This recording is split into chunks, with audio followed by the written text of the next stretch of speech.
OK, Kevin Rudd, when he departed Canberra, as it turns out, the president of the local senior citizens club up there, I think, exposed the fact he'd actually organised his own homecoming. Have a look at what the cameras caught.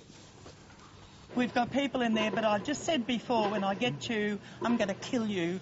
Because 5:30 last night I knew about this, and I went, oh, OK, that's fine.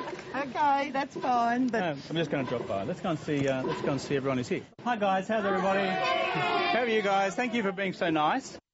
Good. OK, he's got a reputation to rebuild, and he's entitled to do that. But, of course, the more that he does, and it's the more it chips away, I guess, at Julia Gillard's honeymoon, because it builds sympathy for him. That's right, and he's adopted this, or he had adopted, he's on holidays now, this martyr's pose, you know, the chin still held high because I know I was right, and I'll just pluck the arrows and the daggers out of my body as I head off to the surf with Therese. And it was really a self-serving display, but you can't blame him for it. The man was terribly, terribly hurt. Newsflash, Rudd is self-serving. And a former Liberal leader, Malcolm Turnbull, what is he up to these days? We'll have a look at these pictures. He's in his electorate. He's down at Bondi Beach, but he's not wearing the Speedos. This is all part of a surrealist artist's human sculpture. But, I thought that was him doing his climate change routine. Begone, seas, begone. I can stop you. Keeps him busy, but I think...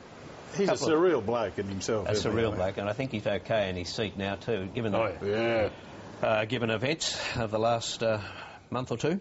Now, Tony Abbott, I think here, with one observation we should look at before we go to the panel for final observations and predictions, and I think you'll find this one of the more shocking observations that he's likely to make. Here he is.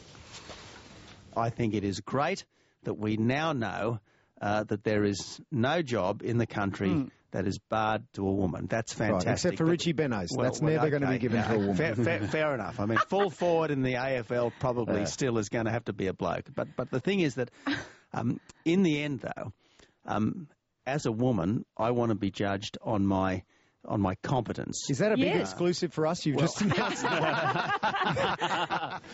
Now, who says he hasn't been thrown off balance by Julia Gillard making it to the Prime Ministership? That was OK, final observation? OK, it's an observation rather than prediction, but I can see merit in Gillard waiting until October for an election.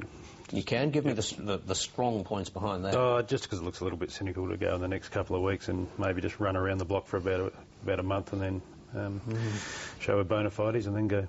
You know, the media will... Well, we are the media. Will drive us crazy in the meantime. Drive ourselves crazy. Malcolm? Look, this is an observation of possibly no weight whatsoever, but among the several anagrams of Shorten, one is Hornets, and the other one is Thrones. I don't know the significance of that, but I'm sure it's there somewhere. Yeah, and I don't know about the throne, but you would think overthrown, maybe. A ministry after the election would be in the offering. Oh, if he doesn't get that, he'll be counting numbers again. I think it's really interesting, the Victorian nature of this government now. It's a decisive move from Queensland to Victoria. It's Julia Gillard, it's Simon Crean, Martin Ferguson. They're the new heartbeat of this government. If only Lindsay Tanner was still staying too. And obviously the ACTU connection is also very strong there. It's interesting, though, I think the Treasurer Wayne Swan, now has been so devalued, so discredited by this mining tax thing. Who are they going to do to replace him? Because it's impossible for him now to sell any more tax reform. I don't think that's an issue. No, I don't think there'll be any replacing Wayne Swan as Treasurer. He cannot sell His tax credibility reform. has gone up. Yep.